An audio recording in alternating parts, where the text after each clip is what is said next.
Bonjour à tous. Pour des raisons techniques, je suis sur l'ordinateur de François Joumel, mais je m'appelle bien Yannick Blanc et je suis président de Futuriste International. Je vous souhaite la bienvenue à cette table ronde à laquelle nous avons le plaisir de retrouver l'équipe de France Stratégie, Gilles de Margerie, son directeur général, Hélène Garner et Johanna Barras, qui ont rédigé, en tout cas coordonné la rédaction du rapport intitulé Soutenabilité orchestrée et planifier l'action publique. À Futuriste, nous avons pris beaucoup de plaisir à la lecture de ce rapport, que nous avons trouvé une très grande clarté, un très grand courage intellectuel, et qui tranche par son ton, et par son audace à certains moments sur la tonalité parfois un peu grise des rapports d'origine administrative. Donc, on a retrouvé dans ce rapport la mise en avant d'enjeux prospectifs que les adhérents et les participants aux tables rondes de Futuriste connaissent bien. Et donc, nous espérons, à la fin de cette table ronde, vous permettre de nous éclairer sur les ressorts et les concepts essentiels de ce rapport, de manière à donner à nos membres, à nos participants, l'envie de le lire. Et je le dis à tous ceux qui nous écoutent aujourd'hui, il y a une synthèse accessible de ce rapport, comme d'habitude dans ce genre d'exercice, mais c'est bien le texte intégral du rapport qui mérite d'être lu. Il est plein de ressources et plein de richesses. Ma première question, donc elle est directement liée à l'intérêt que j'ai trouvé à cette lecture, c'est de savoir qui parle dans ce rapport. Vous expliquez vous-même dans votre introduction que ce rapport est le fruit d'un long processus d'élaboration, d'un très grand nombre de rencontres, de tables rondes, d'auditions, d'ateliers, etc. Donc on comprend bien qu'il y a une partie de la réponse et que c'est un exercice d'intelligence collective, on est tout à fait prêt à le croire, mais il y a bien un moment où il faut prendre la plume, rédiger le rapport et puis valider cette rédaction. Et ma question, elle est très simple, à quel niveau est-ce que ce rapport a été validé? Est-ce que c'est une production de France Stratégie sous sa responsabilité, ou est-ce que, d'une manière ou d'une autre, il y a eu, avant la publication de ce rapport, une validation politique? Merci, c'est évidemment une excellente question, et une question en fait assez facile, parce que personne n'a validé ce rapport. Ce rapport est le résultat d'une initiative de France Stratégie, et qui s'inscrit dans notre manière habituelle de travailler, dont je vous dis un mot parce que c'est suffisamment inhabituel dans notre cher pays pour que ça mérite d'être souligné. France Stratégie est une institution qui est un service du Premier ministre, juridiquement tout à fait ordinaire, un service du Premier ministre, sous l'autorité du Premier ministre. Mais France Stratégie a une tradition de plusieurs décennies avec les institutions qui l'ont précédé, qui étaient le commissariat au plan, puis le centre d'analyse stratégique, d'avoir une grande indépendance d'esprit et d'expression dans les travaux que nous faisons. Au point d'ailleurs qu'il y a quelques années, une charte d'autonomie a été définie, et je vous signale pour l'anecdote, parce que c'est plus anecdotique qu'autre chose, un élément qui vous donnera un peu l'esprit dans lequel nous faisons les choses. La charte d'autonomie prévoit que nous transmettons les documents sur lesquels nous travaillons quand ils concernent un ministère donné, au cabinet du ministre ou de la ministre concernée, au plus tôt, j'ai bien dit au plus tôt, 48 heures avant la publication. Le message de cette charte d'autonomie, c'est que ils n'ont pas le temps de nous demander de corriger ce que nous avons écrit, ils ont éventuellement le temps de se préparer à y répondre si ça nécessite une réponse. En pratique, les usages courants sont un peu plus souples que ça, mais de ma vie, je n'ai jamais eu la liberté d'action que j'ai dans le poste que j'occupe actuellement, et ça a valu pour ce rapport, comme pour tous les autres rapports qu'on fait. De temps en temps, nous publions des choses qui irritent. De temps en temps, nous publions des choses qui remettent en question la manière dont telle ou telle administration travaille. Ça peut nous conduire à avoir, pendant la phase d'élaboration des rapports, des dialogues assez toniques. Mais à la fin, nous écrivons sous notre responsabilité et nous signons. Le point est vraiment très important.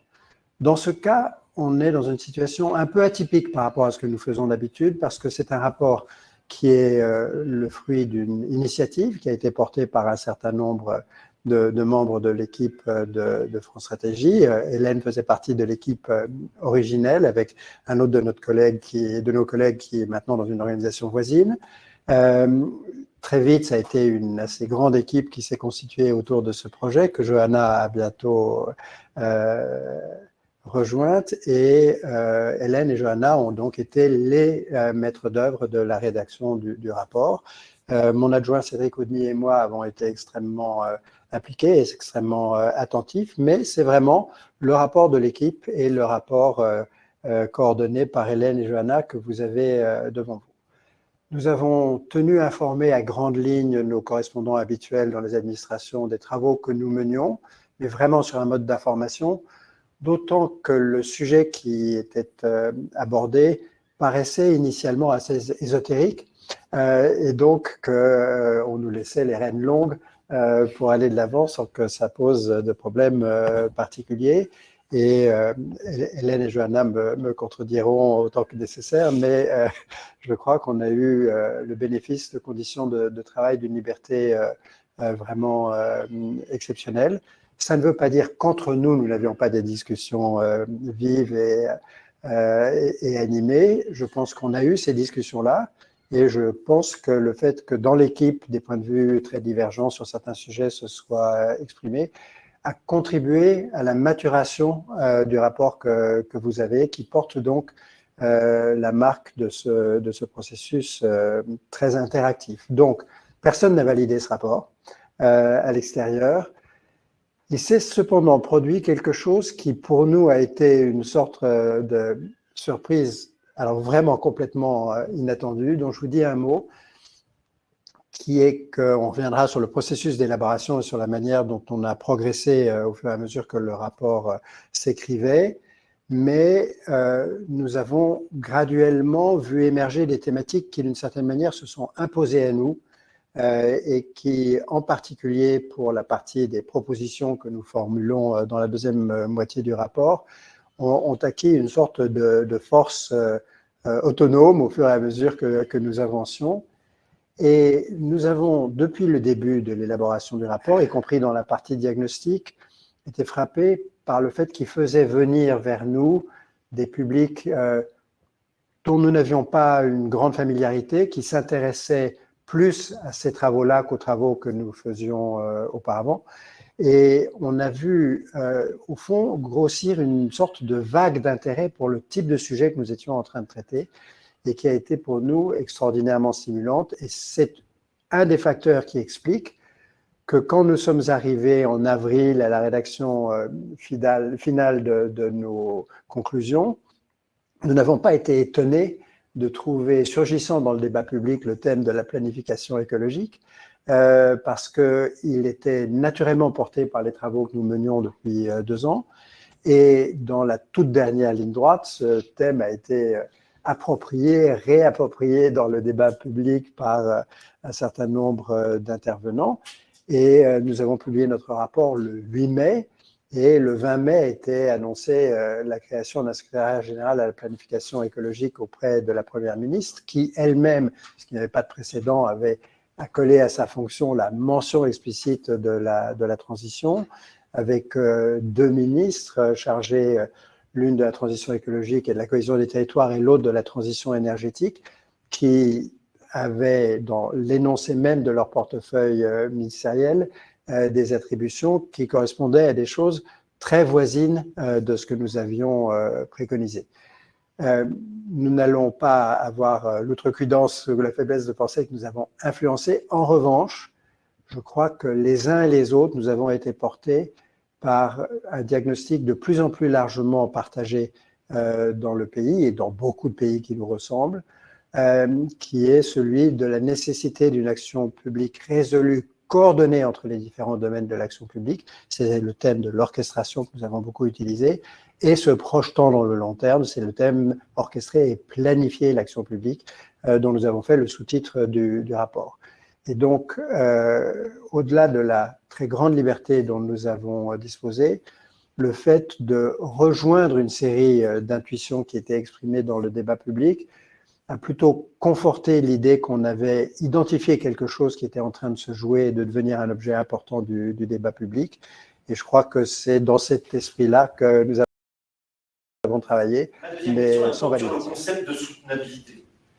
Non pas qu'il y ait une difficulté à comprendre le concept, l'adjectif soutenable existe et est déjà courant dans le vocabulaire, aussi bien dans le vocabulaire de ceux qui s'intéressent aux problèmes écologiques. L'adjectif français durable étant la traduction de l'anglais sustainable, mais c'est aussi un adjectif du vocabulaire budgétaire. Quand on prépare un arbitrage interministériel, les représentants de Bercy invoquent volontiers la soutenabilité de telle ou telle trajectoire budgétaire. Est-ce que vous pouvez nous expliquer comment vous êtes arrivé à choisir ce concept comme le concept de votre démonstration? Oui, donc pour le comprendre, il faut probablement revenir à la genèse de ce rapport et plus largement de l'ensemble du travail et du séminaire qu'on a mené pendant 2 ans et demi. Et cette genèse, c'est le mouvement La crise des Gilets jaunes, qui a été l'événement matriciel déclencheur de cette réflexion. Et pourquoi? Parce que assez rapidement à France Stratégie et dans la petite équipe qui a grandi et qui s'est constituée autour de la volonté de mener ces travaux, c'est assez vite imposé l'idée que cette crise n'était pas le reflet d'un refus généralisé de la population ou d'une partie de la population de s'engager dans la transition environnementale et écologique, qu'elle n'était pas plus et encore moins peut-être le résultat d'une mauvaise communication politique ou d'un manque de pédagogie, même si ce sont des éléments qui ont pu jouer ici ou là, mais qu'elle était beaucoup plus profondément révélatrice d'une triple crise, une crise profonde, crise qu'on a analysée assez rapidement comme une crise de l'épuisement, d'un triple épuisement, d'un épuisement environnemental, l'épuisement de notre planète, de sa capacité de régénération, d'un épuisement dont témoignait ce mouvement de notre modèle social, et puis un épuisement que les dernières élections ne sont pas venues démentir, un épuisement de notre modèle démocratique, caractérisé entre autres par des niveaux d'abstention très élevés, mais plus généralement par des mouvements de protestation et de refus et une défiance assez généralisée. Et ces 3 crises, plus exactement cette triple crise, elle est caractérisée par ces interactions très fortes, par leur caractère systémique, non seulement des crises elles-mêmes, mais non seulement de ces défis qui sont en soi, chacun pris individuellement extrêmement importants, mais qui sont la difficulté de les saisir pour l'action publique, ce sont leurs interactions. C'est ce qu'on a appelé, nous, des conflits, et on va revenir sur le terme, des conflits de soutenabilité, à la fois parce que les dimensions environnementales, sociales, démocratiques se confrontent, s'affrontent, mais aussi les réponses qu'on essaye de construire pour y répondre, sont elles-mêmes susceptibles de rentrer en conflit. Et encore une fois, c'est ce qui s'est joué, on pense, autour des Gilets jaunes. Et donc sur ces 3 plans, ce triple épuisement, d'une certaine manière, on peut le caractériser autrement en disant que ce sont des dimensions sur lesquelles on est engagé sur des trajectoires insoutenables. Des trajectoires insoutenables, ce sont des trajectoires qui nous amènent à dépasser les limites de ce que nos sociétés et notre environnement peuvent supporter. Donc on arrive assez vite à cette notion de soutenabilité, encore une fois, qu'on n'a évidemment pas inventée, mais qu'on a préférée à celle de développement durable, dont il est, vous l'avez rappelé, la traduction française. D'abord, la traduction est plus exacte et plus explicite, mais d'abord en utilisant le terme de soutenabilité, on faisait plusieurs choix. D'abord, de ne pas utiliser de ne pas l'accrocher, de ne pas utiliser celui de développement, non pas qu'il ne soit pas intéressant en soi, mais qui nous limitait dans son approche, et puis qui en plus fait l'objet de beaucoup de débats, à la fois sémantiques et politiques, dans lesquels on ne voulait pas s'engager.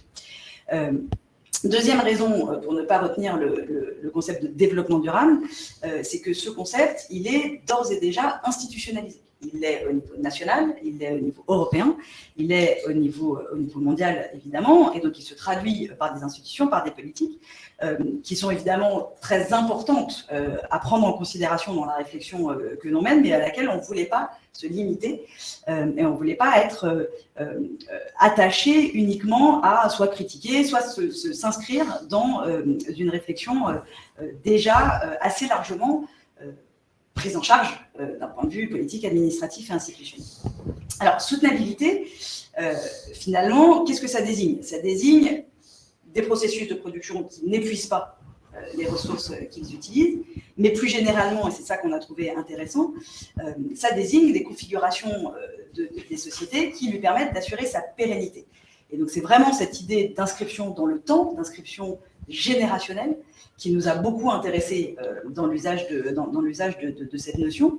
Et puis, il y a une autre dimension qu'on n'a pas d'ailleurs, ou qu'on a moins peut-être dans l'idée de développement durable, qui est que dans la langue commune est soutenable, ce qui peut être supporté, ce qui peut être enduré, mais aussi ce qui peut être traduit par des arguments sérieux, et donc qui peut être légitime, qui peut être rendu acceptable par sa nature même.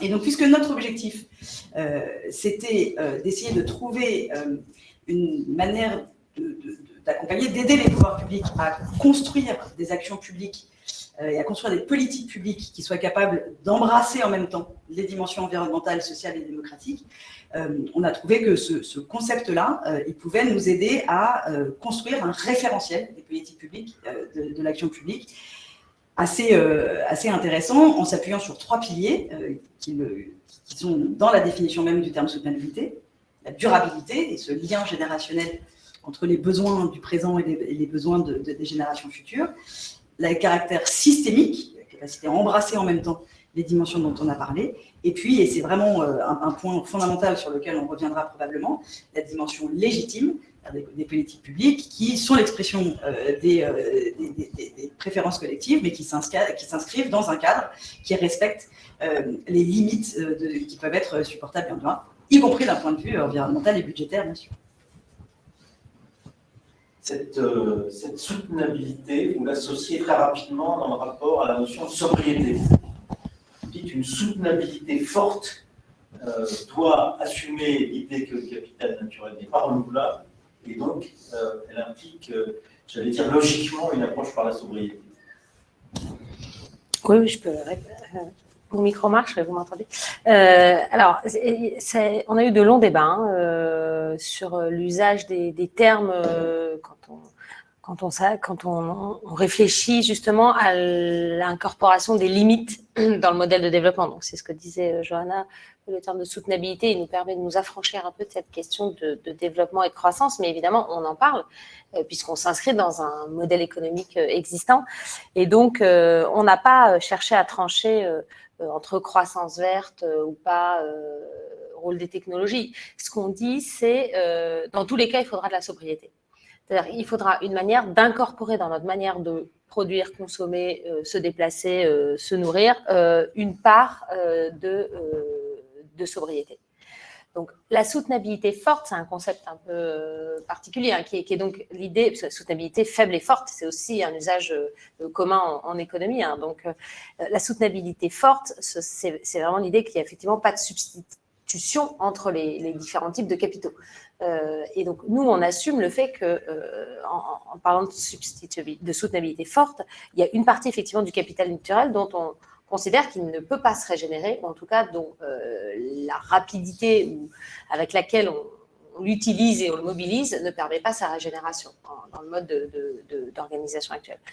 Et donc, sans faire de la soutenabilité forte le référentiel de toute l'action publique qu'on présente, parce qu'il y a aussi des enjeux d'arbitrage. C'est-à-dire qu'il y a un moment, il faut qu'on puisse arbitrer entre les usages et entre les différentes alternatives, mais cette incorporation des limites qu'évoquait Johanna, révélatrice de l'épuisement, c'est-à-dire qu'il y a des limites planétaires, évidemment, donc on reprend cet outil et cet indicateur, mais plus largement, l'incorporation des limites dans l'organisation, dans l'action publique, c'est un vrai défi aussi démocratique. C'est-à-dire qu'il faut savoir organiser l'action publique et donc notre modèle social, notre modèle politique, notre modèle économique à l'aune de la prise en compte de ses limites. Et ça, c'est quand même très compliqué, c'est un défi important et donc c'est ce qui nous conduit à penser qu'il faut repenser, qu'il faut avoir un nouveau référentiel de l'action publique qui intégrerait cette notion de limite sans pour autant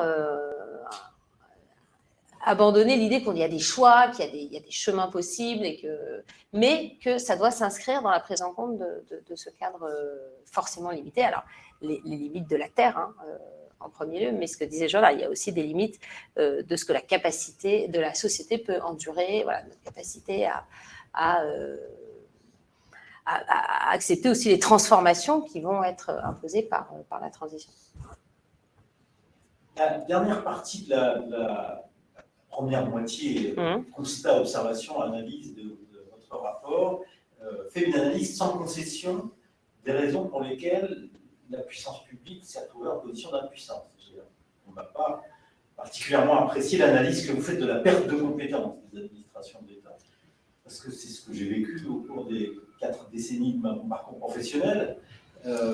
Mais dans ces conditions-là, qu'est-ce qui vous amène à penser que le passage, plus exactement la renaissance de l'idée de planification, dans le cadre de la planification écologique, va permettre de surmonter les limites qui sont avérées de l'action administrative? Qu'est-ce qu'elle apporte de plus, l'idée de planification, par rapport à ce qu'elle a déjà été et par rapport, il y a dans le rapport à un moment donné la liste des plans élaborés, concertés, décidés, validés par l'administration, le Parlement, le gouvernement, etc. Le tableau est assez fait sourire, mais en même temps c'est un sourire de désespoir, parce qu'il y a bien une volonté réitérée de planifier un certain nombre de choses, mais vous le dites vous-même, ces plans ne débouchent pas sur de l'action effectivement organisée. Donc que faut-il de plus pour que une nouvelle planification puisse avoir une réelle efficacité? Il y a pas mal de conditions à réunir. On utilise le terme trop de plans, pas assez de plans avec un P. C'est-à-dire qu'il y a trop de stratégies, contrats, plans sectoriels qui sont peu articulés, qui manquent de cohérence entre eux. Et du coup, il y a une forme d'épuisement aussi là, de l'action publique à ne pas bénéficier des synergies ou d'une meilleure articulation entre toutes ces visions. Je suis pas... C'est pas tout à fait, enfin, j'espère que c'est pas tout à fait ce qu'on dit, que l'État est impuissant, parce que c'est pas exactement ça. Il n'est pas impuissant, il est empêché. C'est ça le terme qu'on utilise. C'est-à-dire que ce qu'on a constaté dans le séminaire, c'est qu'il y a énormément d'initiatives, il y a beaucoup de choses qui vont dans le bon sens. Que ce soit évidemment les objectifs de développement durable, le budget vert, l'évaluation socio-économique, l'évaluation environnementale, le développement des processus de participation. Donc, il y a beaucoup d'initiatives, il y a beaucoup de choses. Les plans, d'une certaine manière, c'est aussi une vision qui est portée, alors qui est souvent trop sectorielle et pas assez articulée, mais le long terme, il n'est pas absent de l'action publique aujourd'hui. Ce qui manque, c'est une organisation et une cohérence de toutes ces initiatives. Et le constat qui traverse cette partie sur l'État empêché, c'est que on décrit pas mal l'exemple de la SNBC, par exemple, la stratégie nationale bas carbone, en disant il y a tout ce qu'il faut sur le papier pour que ça fonctionne. Il y a une stratégie, il y a des indicateurs, il y a un suivi, il y a une déclinaison dans les politiques sectorielles, et pourtant le compte n'y est pas complètement. Donc, ce qui manque, à notre sens, c'est que ces outils et ces processus, ils ne sont pas assez intégrés dans la fabrique de la décision et de l'action publique. C'est-à-dire qu'ils sont souvent à côté. Et du coup, le fait qu'il soit à côté, ça conduit à ce qu'il ne transforme pas complètement l'action publique. Donc ça, c'est le premier constat qu'on fait de l'État empêché. Après, il y a la question des moyens, effectivement, et des compétences, dont on dit qu'en partie, elles ne sont pas en cohérence avec les besoins d'un État et d'une action publique soutenable.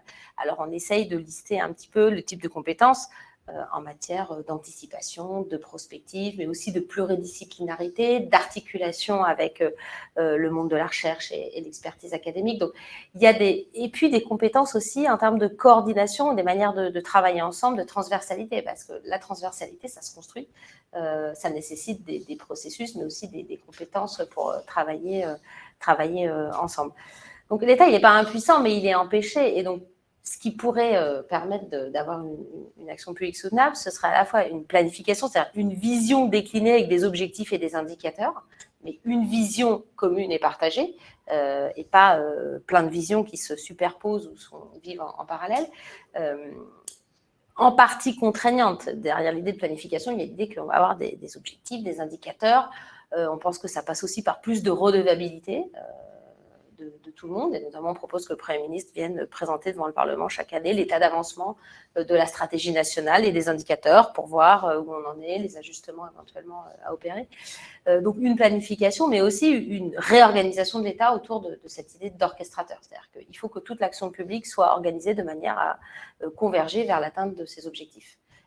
Et donc, ça évite une dilution ou un épuisement et des processus et des agents publics en charge de la déployer. Je ne sais pas si vous...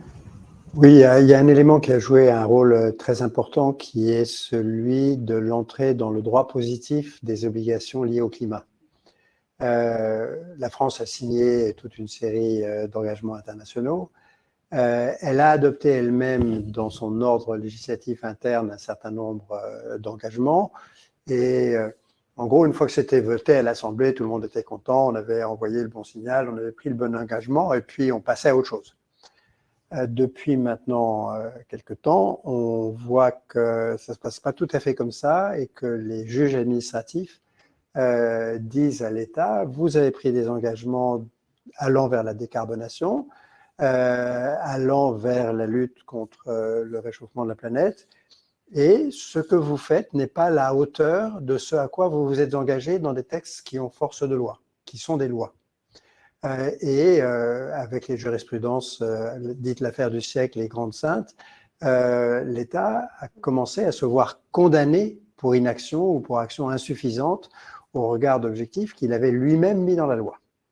Et ça, c'est quelque chose qui nous a beaucoup frappé parce que, au fond, si on prend un pas de recul, il n'est jamais arrivé dans l'histoire que l'essentiel de l'humanité se dise à une date donnée, nous allons atteindre un objectif quantifié, mesurable de manière pas très ambiguë, qui est 0 émission nette. Alors, pas très ambigu, il y a toujours des marges, mais au fond, cet objectif est connu de tous et il est daté. Et ça n'est jamais arrivé. Et chaque État, pour ce qui le concerne, doit s'assurer du fait qu'il est sur une trajectoire compatible avec la trajectoire qui font que tous ensemble, les différents États, avec les engagements qu'ils prennent, concourront à l'atteinte de cet objectif. C'est quelque chose dont le législateur en France n'était que partiellement conscient. Et je pense qu'au fond, on trouvait l'énergie politique de faire voter des textes assez allants sur la décarbonation, mais pas forcément de les mettre en œuvre ensuite. Parce que quand on passait à la phase de mise en œuvre, eh bien, ça imposait de changer des processus de production, des modes de vie, des façons d'être, auxquels les gens n'étaient pas forcément prêts, qu'il s'agisse des entreprises, des particuliers, des corps sociaux. Et donc, c'était beaucoup plus difficile à faire que ce qu'on imaginait, et donc on laissait un peu dériver. Et le Haut Conseil pour le climat signale maintenant régulièrement que l'écart à la trajectoire ne se réduit pas et qu'il est même plutôt en train de s'aggraver si on le corrige des événements atypiques comme ceux du Covid. Ça a été pour nous une très grande source d'inspiration. C'est-à-dire que nous nous sommes dit, au fond, quand il y a un objectif aussi fort, on doit maintenant s'équiper des moyens pour l'atteindre. Et on ne peut plus se permettre, parce qu'on va se faire condamner en justice, de laisser dans l'indifférence se creuser les écarts par rapport à la trajectoire cible.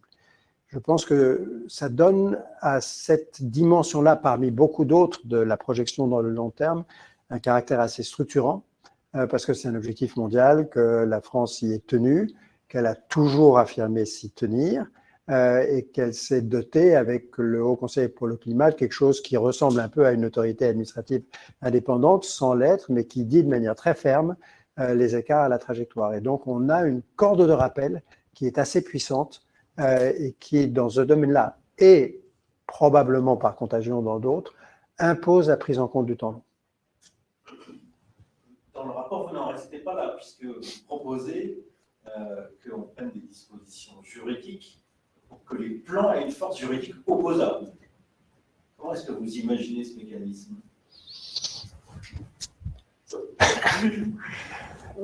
Oui, pour que effectivement ça s'inscrive dans le temps et que ce soit pas soumis à des changements liés notamment nature politique et aux élections, ce qu'on propose c'est un système en deux parties. C'est-à-dire d'abord d'inscrire ces changements d'organisation dans l'action publique dans une loi organique. Alors on utilise le terme de LOLF des soutenabilités, qui est une image pour dire que c'est une autre manière de faire de l'action publique, d'autres processus qui doivent s'ancrer et qui doivent intégrer donc les enjeux du long terme, l'approche systémique et l'aspect légitime. Donc comment on organise vraiment l'État autrement, et donc on inscrit ces principes dans la loi avec potentiellement une révision constitutionnelle pour que ça se traduise au-delà des échéances électorales, et puis une loi de programmation quinquennale qui traduirait à la fois la manière dont sur une législation on va remplir les objectifs qui sont à 10, 20 ou 30 ans que vient d'évoquer Gilles, des objectifs de décarbonation, donc voilà, se donner des objectifs à 5 ans, mais aussi d'autres objectifs, c'est-à-dire que on dit souvent que ce rapport, c'est pour outiller une volonté politique. C'est-à-dire qu'on n'est pas là pour dire, nous, il y a la décarbonation, évidemment, qui est l'axe central de ce que doit être cette planification, autour de laquelle elle doit s'articuler, mais pas que. C'est un peu tout le S de soutenabilité, de dire qu'il faut aussi intégrer les aspects économiques, sociaux, autres que décarbonation aussi au niveau environnemental et démocratique. Et donc, cette stratégie nationale de soutenabilité, elle intégrerait aussi d'autres objectifs qui reflèterait des préférences collectives de la majorité qui a été élue. Donc, ce n'est pas à nous de les donner, mais ça pourrait être en termes de réduction des inégalités, de santé, d'espérance de vie. Voilà. Donc, ce sont des objectifs politiques qui seraient traduits dans cette stratégie, dans cette loi quinquennale, à l'instar des lois de plan, qui serait un guide pour l'action publique sur ces 5 ans. Donc ça, c'est ce qui serait à la marge de manœuvre de la législation, enfin, de la majorité élue. Et puis, voilà, la loi organique, c'est pour inscrire ces principes, ce changement d'organisation dans le temps. En complément, Gilles évoquait tout à l'heure les sujets qui avaient fait l'objet d'intenses débats entre nous. La croissance verte en était un. L'usage, pas la notion, mais l'usage du terme planification en était un autre.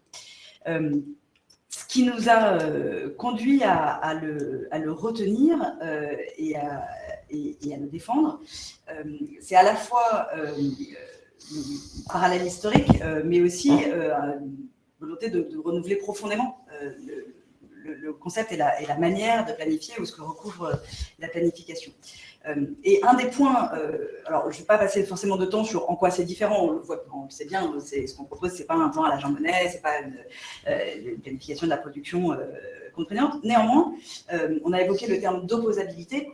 Et ça, c'est un point pour lequel, justement, on a gardé le terme. C'est-à-dire que ce qui nous semblait important aussi dans l'idée de planification, si ce n'est l'idée de contrainte, en tout cas, c'est vraiment l'idée d'engagement des pouvoirs publics, mais aussi de la société et du monde économique derrière cette vision partagée de long terme.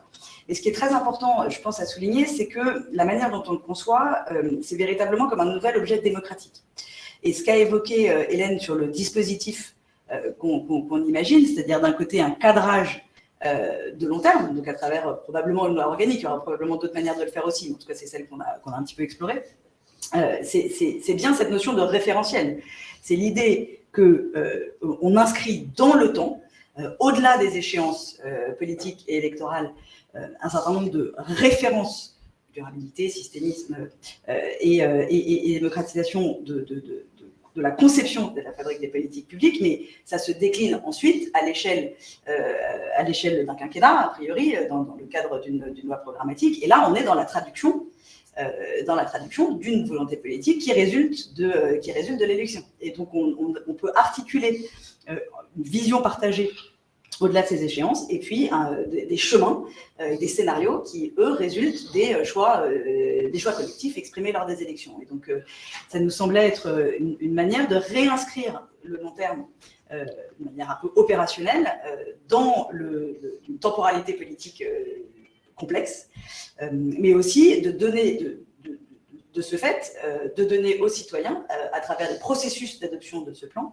la main, et en tout cas l'occasion de se ressaisir de des enjeux qui seraient planifiés, parce que si on planifie, forcément, ça nous amène à parler des besoins, ça nous amène à parler de la répartition de ce qui doit être entièrement laissé aux mains du marché, de ce qui doit être soit régulé, soit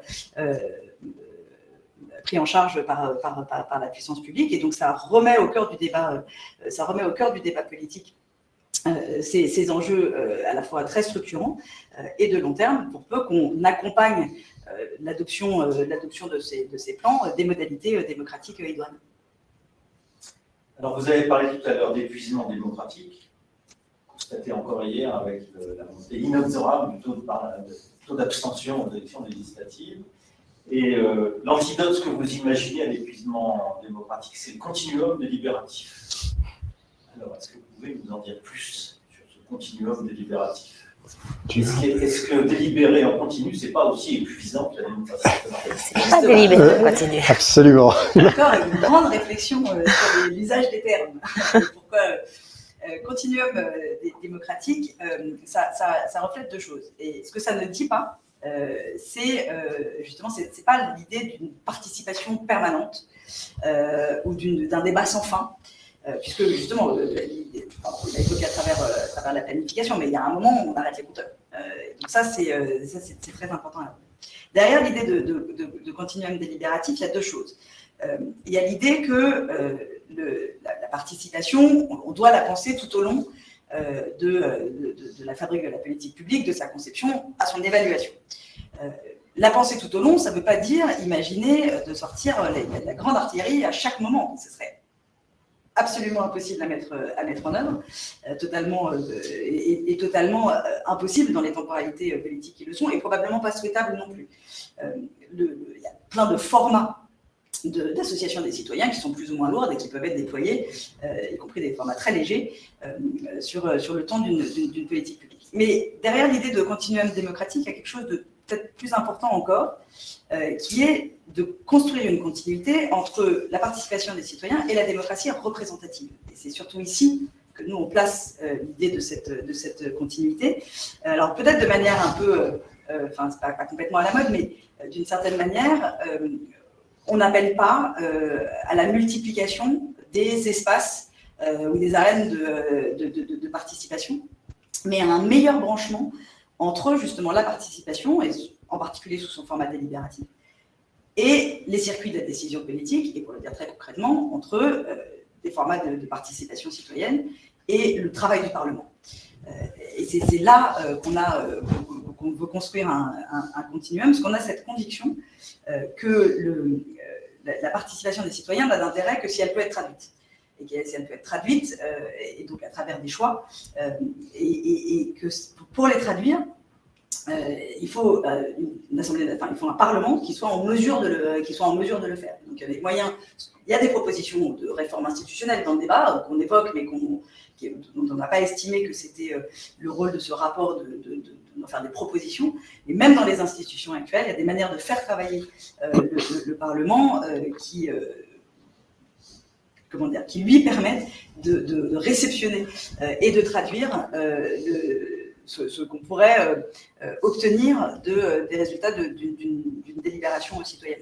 Je prends un exemple, un contre-exemple presque, qui est celui de la Convention citoyenne pour le climat, dont tout le monde en tout cas la plupart des observateurs ont reconnu la très grande qualité dans son organisation, dans le respect de toute une série de conditions, d'ailleurs qu'on énumère dans leur rapport, mais d'indépendance, de clarification des controverses, d'apport d'expertise, d'organisation même du débat. Et beaucoup d'observateurs, ou la plupart des observateurs, ont aussi salué la très grande qualité de ce qui était sorti de ce débat. Et au final, on a cette déception démocratique dont on peut assez facilement rattacher à la question qui avait été, enfin, la promesse, plus exactement, du sans filtre. Alors, il y a deux manières de voir. Soit qu'on n'a pas respecté cette promesse, soit qu'on n'aurait jamais dû la faire. Mais en tout cas, c'est ici que c'est probablement mal noué la relation entre la démocratie participative et la démocratie représentative. Et c'est à ce niveau-là qu'on fait un certain nombre de propositions pour justement constituer cette continuité, ce continuum délibératif dans la fabrique des politiques publiques. Donc, plus qu'une multiplication des arènes, encore une fois, un meilleur branchement dans la décision. Et ce branchement, il se fait en grande partie, à notre avis, dans la rencontre entre les arènes de délibération citoyenne et le Parlement. Ce qui nous conduit, le cas échéant, à préconiser une application précoce des parlementaires dans les processus de type consultation, conférence citoyenne, pour ne pas créer un hiatus qui devient ensuite difficile à surmonter. Et quand on dit le continuum, il y a aussi cette dimension-là, c'est-à-dire il ne doit pas y avoir des sortes d'animaux un peu bizarres qui ont leur vie temporaire, qui sont les conférences citoyennes, et puis après on passe aux choses sérieuses, on va au Parlement. Mais on ne le branche pas réellement sur les conférences citoyennes, ou on le branche en disant sans filtre et ça ne va pas marcher pour les raisons que Johanna vient de rappeler. Et donc au fond, ce que nous disons, c'est qu'à la fin, c'est au législateur qui revient de légiférer, et de ce point de vue-là, notre rapport est assez classique et assez traditionnel, mais pour qu'il le fasse bien, il faut que ça s'inscrive dans un continuum où il y a eu la délibération citoyenne. On ne le mentionne pas, mais il y a aussi tout le fonctionnement de la société civile organisée, de la démocratie sociale, qu'on n'oublie pas du tout, qui sont des composantes nécessaires de la maturation démocratique des réflexions et des projets. Et une fois que ces travaux ont été faits, un Parlement qui travaillerait mieux qu'il ne le fait aujourd'hui peut capitaliser sur les acquis de ces phases-là et faire lui-même son travail mieux. Alors j'insiste beaucoup sur ça, et nous insistons beaucoup sur ça, parce qu'au fond, ça ne fonctionne que si on donne au Parlement le moyen de consacrer le temps qu'il faut au débat. Ça veut dire probablement moins de textes, plus de temps de débat pour chacun des textes qui sont examinés, une réflexion qui doit pouvoir probablement aller plus loin sur l'articulation entre le travail en commission, le travail en plénière. Il y a toute une série de réflexions qui sont dans l'air depuis des années et qui devront mûrir. En tout cas, ce que nous ne disons pas, c'est que la consultation citoyenne, citoyen tiré au sort ou désigné autrement, peut se substituer. Nous pensons qu'elle fait partie du continuum délibératif dans une phase, et qu'il y a une phase qui est la phase du législateur, qui sera d'autant plus reconnue comme légitime qu'elle aura été bien articulée avec les autres phases. Pour terminer, je voudrais vous dire que je vous sais infiniment gré de ne pas avoir utilisé l'expression état stratège, expression mise en avant par le lointain prédécesseur il y a maintenant 20 ans, et pour cause, puisque vous proposez un autre concept, celui d'orchestration de l'action publique. Alors, est-ce que vous pouvez nous expliquer ce qui distingue l'orchestration de l'action publique de la coordination, de l'arbitrage, de la direction, du vocabulaire habituel de la direction des affaires publiques? Alors, on a effectivement fait le tour un peu des concepts ou des théories sur l'état stratège. Quand on parle de planification, on voit souvent cette question d'état stratège. Et effectivement, on s'en est affranchi parce que c'est pas un État tout seul qui définit une stratégie et ensuite qui va diffuser sa bonne parole et l'externaliser en termes de mise en place. Ce qu'on propose, c'est vraiment une coordination, une articulation de toute l'action publique. Alors, on est très centré sur l'État, quand même central. La question des territoires, je ne sais pas si on y reviendra peut-être dans les questions, elle est évidemment très importante et on l'évoque, elle n'est pas du tout oubliée, mais ça fait partie des pistes et de ce qu'on voudrait maintenant creuser plus. C'est l'articulation entre une planification au niveau central et les stratégies territoriales. Mais donc, l'orchestration, c'est vraiment l'idée qu'il faut, auprès du Premier ministre, un pilote qui s'assure, un secrétariat général, c'est-à-dire une équipe qui s'assure que les objectifs qui sont définis reflètent des préférences collectives dans la stratégie nationale, que toute l'action publique est tournée, organisée, coordonnée, articulée autour de ces objectifs. Je donne un exemple. On vient de parler de réarmer le Parlement. La question des études d'impact, on a pas mal regardé ça. Donc, on n'est évidemment pas les premiers à le dire. Hein, et on reprend beaucoup de littérature qui s'est écrite sur cette question des études d'impact, qui sont sur le papier un très bon outil de soutenabilité pour nous, parce que ça prend en compte les impacts d'une politique sur le temps long. Ça a une vision multidimensionnelle. On regarde les impacts économiques, sociaux, environnementaux. Donc, voilà, il y a une dimension participation du public assez faible, mais voilà. Donc, sur le papier, c'est un outil qui est utile et qui devrait permettre au Parlement d'avoir des débats éclairés. On sait en réalité ce que sont les études d'impact aujourd'hui. Donc, réarmer le Parlement, c'est aussi redonner à ces études d'impact qui sont un véritable objet à la fois de révélation des conflits, des difficultés, des incertitudes sur toutes les dimensions, et qui permettent au Parlement de délibérer en l'état des connaissances et de voter. Et donc, dans les études d'impact, par exemple, s'assurer qu'on ait vraiment des informations par rapport aux objectifs de décarbonation, dans quelle mesure on contribue ou pas avec cette politique publique ou cette loi aux objectifs de décarbonation. Et que ça, on l'applique aux investissements de l'État, dans le cadre de l'évaluation socio-économique, qu'on évalue le budget à l'aune de l'atteinte de nos objectifs. Enfin voilà, il y a plein d'outils qu'on peut mobiliser mieux pour s'assurer que on va atteindre les objectifs, en tout cas qu'on se donne les moyens de le faire. Et donc, on liste tout un ensemble de processus, et c'est ça le terme de référentiel, c'est-à-dire des processus, des outils et une organisation qui permettent à une volonté politique de s'outiller pour atteindre les objectifs fixés. Donc, on liste l'écosystème, c'est-à-dire toutes les institutions, les acteurs. Donc, l'idée, c'est évidemment pas d'avoir une énorme administration ou un énorme orchestrateur, hein. C'est de mettre et d'articuler cette action publique. C'est-à-dire que chacun a son rôle et chacun a son expertise, mais c'est de s'assurer que toutes les institutions, tous les ministères, toutes les organisations tirent dans le même sens. Et pour ça, alors c'est vrai que le SGPE, c'est évidemment pas, on va pas dire que c'est nous qui l'avons inspiré, mais c'est effectivement le terme qu'on utilise, un secrétariat général, alors aux soutenabilité ou à la planification, qui soit auprès du Premier ministre, parce qu'on pense que c'est là que les décisions et les arbitrages doivent être rendus pour éviter justement qu'il y ait une dimension qui prenne le pas sur une autre. Peut-être sur la métaphore, alors c'est une métaphore de mélomane que je ne suis pas, donc je vais essayer de ne pas la trahir complètement. Mais l'idée de l'orchestrateur, on a aussi mûrement réfléchi, l'orchestrateur, ce n'est pas un compositeur du tout. Compositeur, et donc on a aussi choisi cette notion, puisque le compositeur, c'est le politique. Et donc celui qui fait la partition, à notre sens, ça n'est pas une administration, fut-elle placée auprès du Premier ministre. La partition, c'est le reflet de la volonté politique et du choix politique tel qu'il résulte des élections. C'est pas non plus le chef d'orchestre, l'orchestrateur, c'est celui qui fait les partitions individuelles pour chacun des instruments de l'orchestre et qui les adapte. Et donc cette idée d'orchestration, elle est vraiment fondée sur l'idée que chacun a son rôle et sa place bien définie dans l'ensemble, que tout le monde joue la même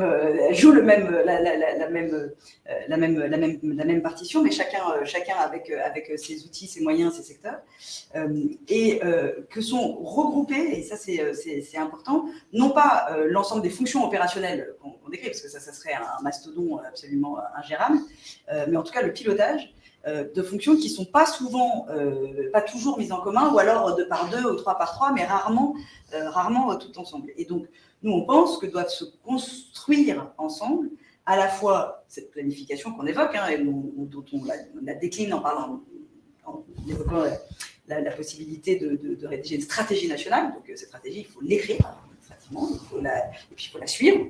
Ça serait un des rôles. Il faut en découler effectivement la préparation des arbitrages, mais je reviendrai quand même sur la question de l'arbitrage juste après. Mais que c'est aussi, dans ce pilotage, on doit aussi intégrer des questions de diffusion de la culture des soutenabilités, donc de formation, d'animation du débat public, d'accompagnement des collectivités et des territoires d'accompagnement, ça marche dans les deux sens, hein, c'est aussi les remontées une descente des collectivités, de rédaction des feuilles de route, sectorielles.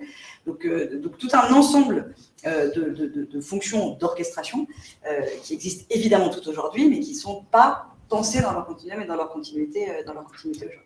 Et même s'il faut bien préparer des arbitrages, et des arbitrages, il y en aura toujours, il y a aussi l'idée, et c'est une des raisons pour lesquelles on n'a pas utilisé, après l'avoir d'abord rédigé, on l'a supprimé très explicitement, la notion d'état stratège, qui est aussi fondée sur un référentiel de l'arbitrage, et un référentiel de l'arbitrage et donc de la concurrence entre